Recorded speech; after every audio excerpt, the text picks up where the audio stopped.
Salam sejahtera Malaysia, denyut nadi suara rakyat bergema di channel ini. Terima kasih kerana bersama-sama dalam channel ini untuk mendapatkan berita-berita dan ulasan-ulasan terbaik untuk seluruh rakyat Malaysia. Bagi anda yang pertama kali bersama-sama dalam channel ini, sila tekan butang subscribe, like dan share. Malaysia kita punya, cintai Malaysiaku, kita jaga kita. Sekali lagi, bagi anda yang pertama kali, sila tekan butang subscribe, like dan share. Kita mulakan berita menarik hari ini. Salam sejahtera Malaysia.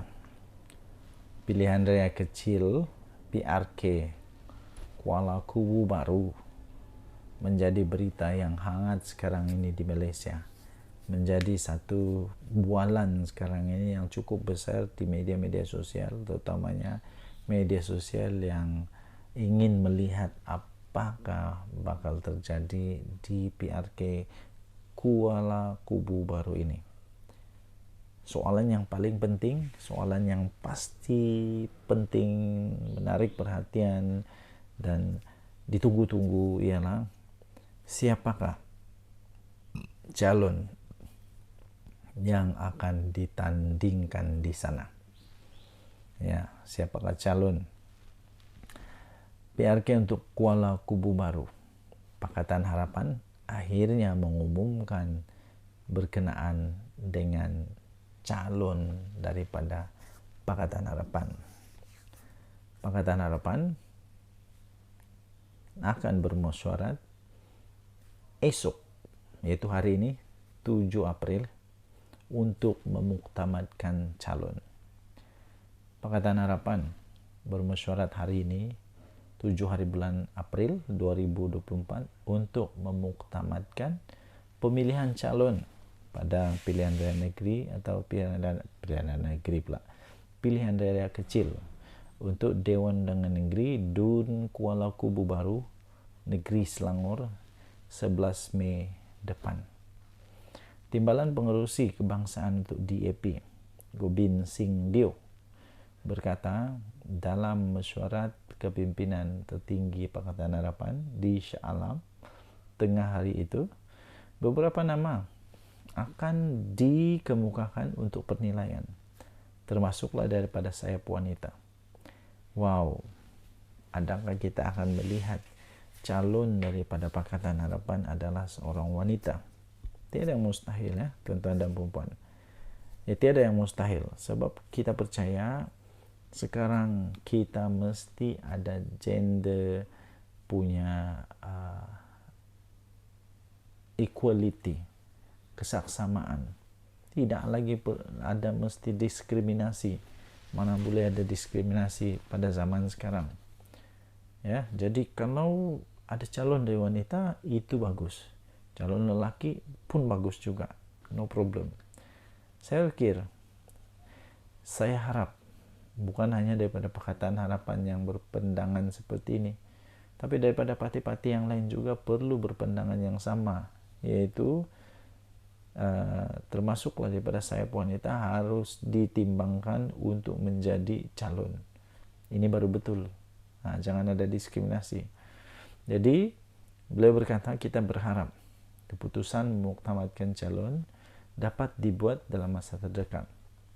Namun buat masa sekarang ia masih dalam perbincangan. Belum ada keputusan lagi tambahnya. Tapi kata dia, soal parti mana yang akan bertanding itu telah ditentukan, ia calon PH, yaitu perpaduan daripada DAP, katanya pada hari ini. Jadi sudah pun ditentukan menurut kata dia ini, yaitu calon itu daripada Pakatan Harapan, calon daripada Pakatan Harapan perpaduan, maksudnya daripada kerajaan ialah daripada DAP, katanya hari ini.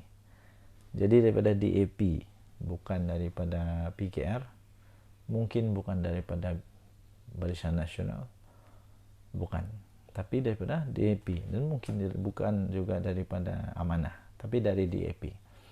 Pengurusi DAP Selangor itu berkata demikian kepada media. selepas program ikhlas MYNIC Sinari Ramadan raikan Syawal di Damansara, Selangor.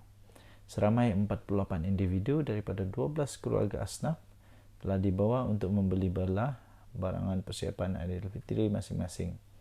Suruhanjaya Pilihan Raya Malaysia SPRM pula. Suruhanjaya Pilihan Raya SPR menetapkan tarikh penamaan calon dan pengundian awal untuk PRK berkenaan masing-masing pada 27 April pada Sabtu dan 7 Mei pada Selasa.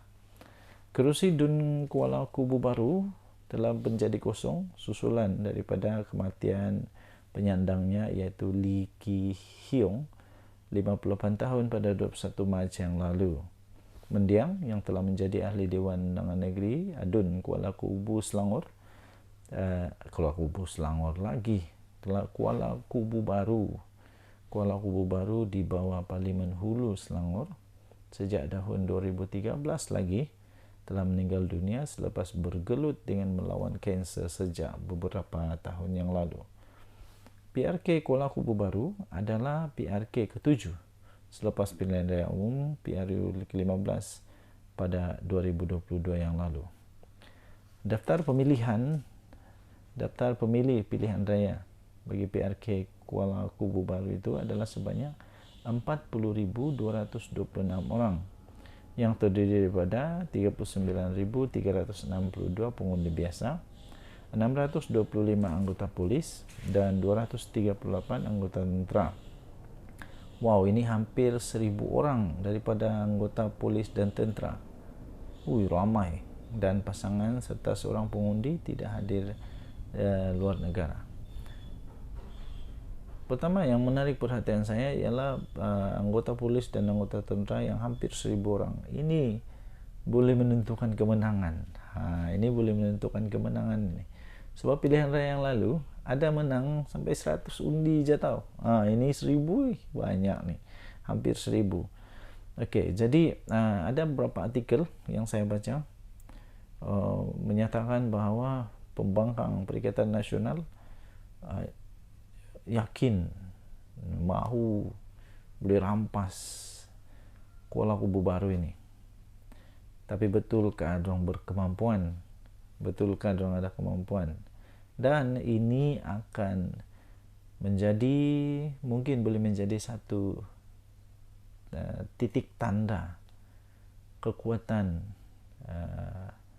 PH perpaduan ini, kerajaan perpaduan. Dan ini juga akan menjadi titik tanda sekuat mana lagikah Pakatan Harapan di Selangor, terutamanya DAP di Selangor. Sebab kalau saya tidak silap, penyandang dari dulu ini yang telah meninggal dunia ini daripada DAP. Jadi nanti kita akan tengok, kalaupun menang, berapa lagi tinggal dia punya majoriti. Kalau majoriti semakin meningkat, maksudnya makin diterima. Kalau makin kurang, tahulah apa dia punya maksud. Tapi kalau kalah, lagilah banyak maksud yang perlu untuk difahami. Apa-apa pun, kita tengoklah nanti siapakah calonnya, dan kita tengok nanti apakah keputusannya. Denyut Nadi Suara Rakyat bergema di channel ini. Bye-bye. Salam sejahtera Malaysia. Denyut Nadi Suara Rakyat bergema di channel ini.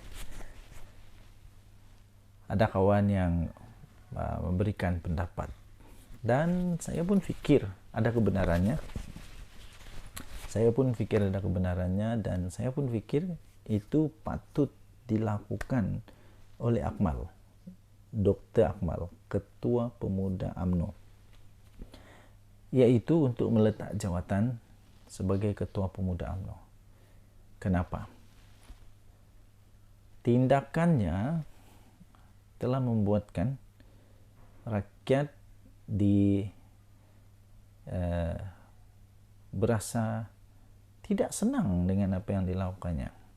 Buktinya, sehingga ada banyak pemimpin, banyak aktivis politik, banyak aktivis yang mempertahankan keharmonian wilayah Sabah dan Sarawak membuat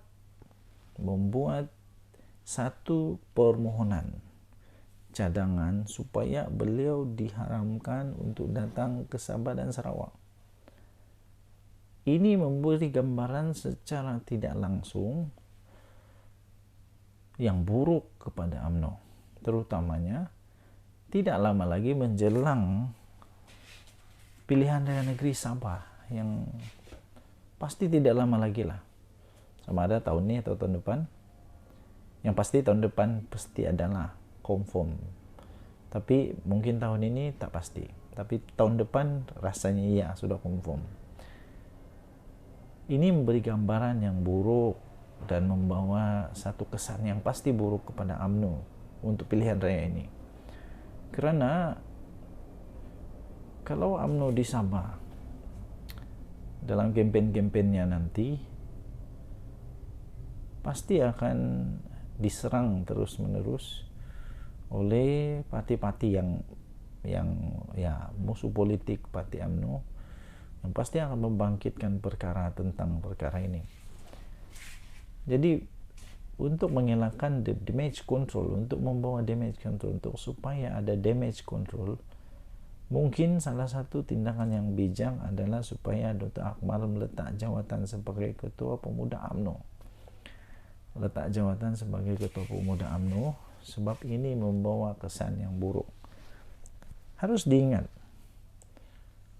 orang-orang aktivis-aktivis politik yang sudah bersuara ini adalah orang-orang yang mempunyai suara yang cukup kuat, cukup berpengaruh di Sabah dan Sarawak.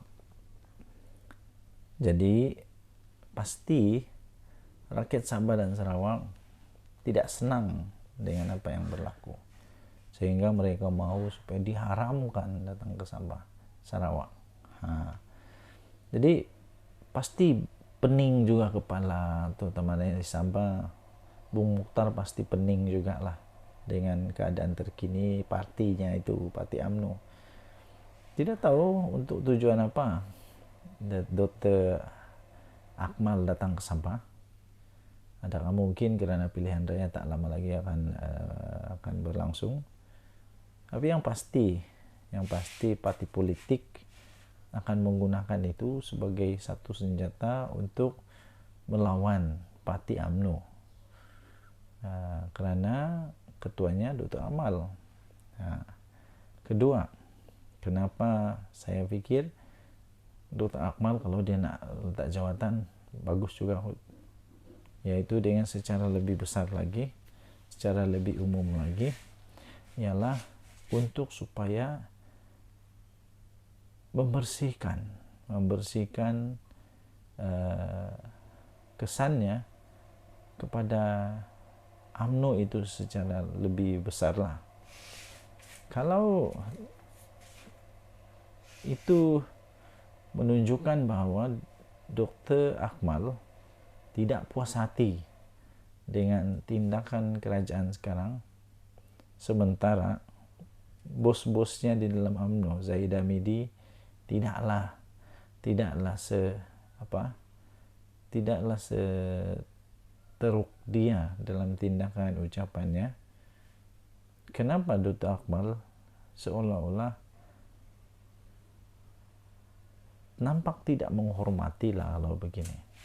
Kalau dia tak puas hati dengan kerajaan yang ada sekarang, maksudnya dia tidak sebulu dengan kepimpinan UMNO pusat. Sebab Zahid Hamidi dia bersuara juga, tapi tidaklah sampai begini, tidaklah sampai adanya aktivis politik yang mau mengharamkan Zahid Hamidi untuk datang ke Sabah, Sarawak. Tidak ada, belum ada, tidak ada. Jadi kalau Dr. Akmal memang dia tak boleh tahan, mungkin baguslah letak jawatan sajalah, bagilah orang lain untuk jadi Ketua Pemuda UMNO. Yang saya tahu dan saya yakin UMNO ini bukan satu parti politik yang ekstrim. Tidak pernah UMNO ada menjadi di label sebagai parti politik yang ekstrim.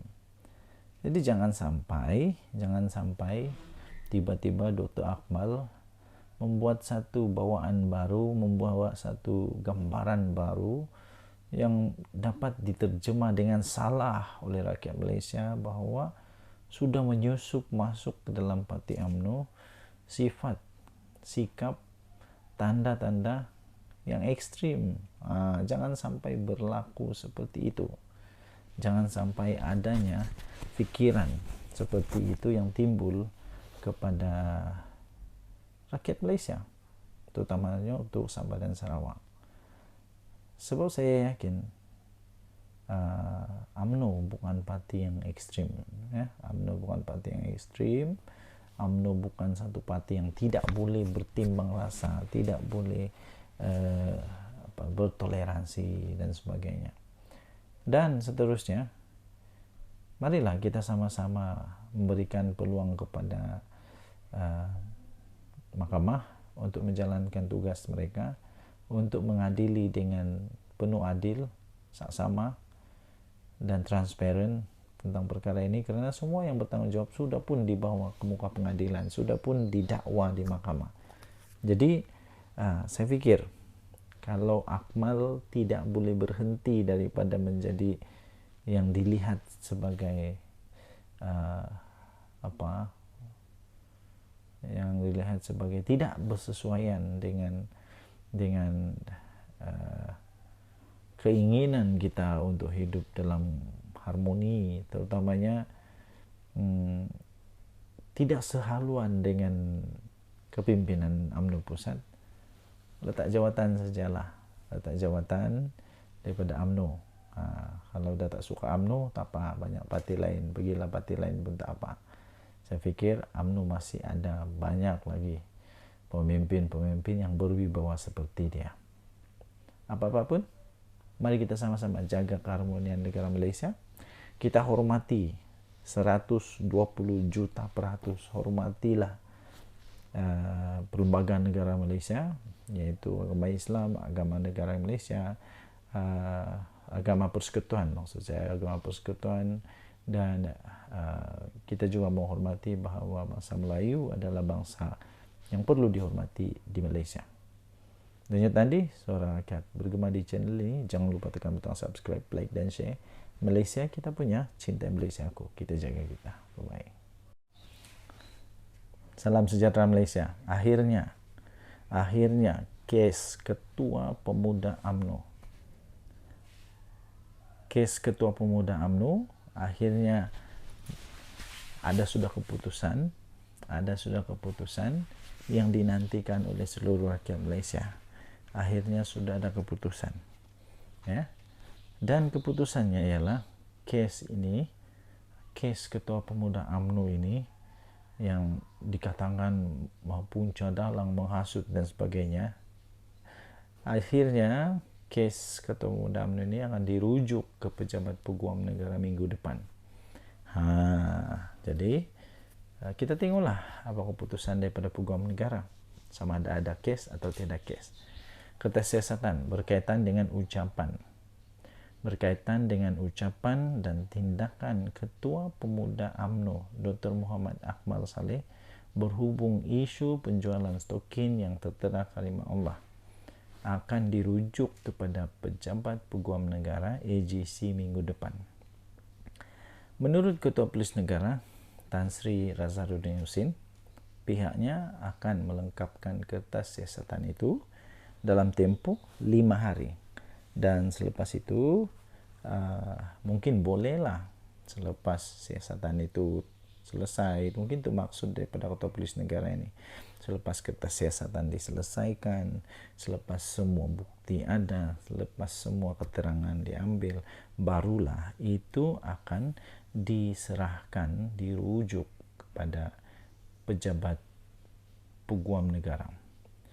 Keterangan beliau, yaitu Dr. Akmal, sudah diambil, sudah diambil, dan kertas siasatan sudah dilengkapkan, kata Ketua Polis Negara tersebut. Dan beliau berkata, dalam tempoh 5 hari kita akan hantar ke AGC untuk tindakan seterusnya, katanya lapor Kosmo. Sebelum ini, Polis Diraja Malaysia telah pun mengesahkan bahawa telah menerima 2 laporan polis berhubung ucapan dan tindakan Dr. Akmal berhubung isu penjualan stoking yang tertera kalimah Allah, dan kes itu disahkan, disiasat di bawah Section 4-1 Akta Hasutan 1948 dan Section 233 Akta Komunikasi Multimedia 1998. Akmal yang juga adalah ex-Kum Laka telah sekarang ini lantang bersuara mengenai kontroversi stokin dengan kalimat Allah yang didapati dijual di kedai serbaneka KK Supermart, Superstores yang Berhad, KK Supermart. Adun melimau itu turut juga menggerakkan boikot terhadap KK Supermart jika tidak memasang kain rentang di semua 881 cawangan kedai itu di seluruh negara bagi memohon maaf atas kebiadaban tersebut. Okey, so itu pemilik ataupun bos kepada KK Mart sudah pun bertindak memohon maaf, sudah pun memberikan penjelasan, sudah pun berjumpa yang di Pertuan Agong untuk memohon sumpah maaf, ampun dan sebagainya. Tetapi yang belum dibuat kain rentang. Yang ini tidak pasti sudah buat ke belum, tapi semua sudah dibuat. Dan akhirnya polis mendapat 2 laporan daripada ucapan dan daripada tindakan daripada Ketua Pemuda UMNO itu, dan disahkan kes ini akan diserahkan kepada pejabat peguam negara untuk diambil tindakan seterusnya oleh Ketua Peguam Negara. Kita tunggu nanti apa seterusnya. Dan Nadi Suara Rakyat bergema di channel ini. Bye-bye.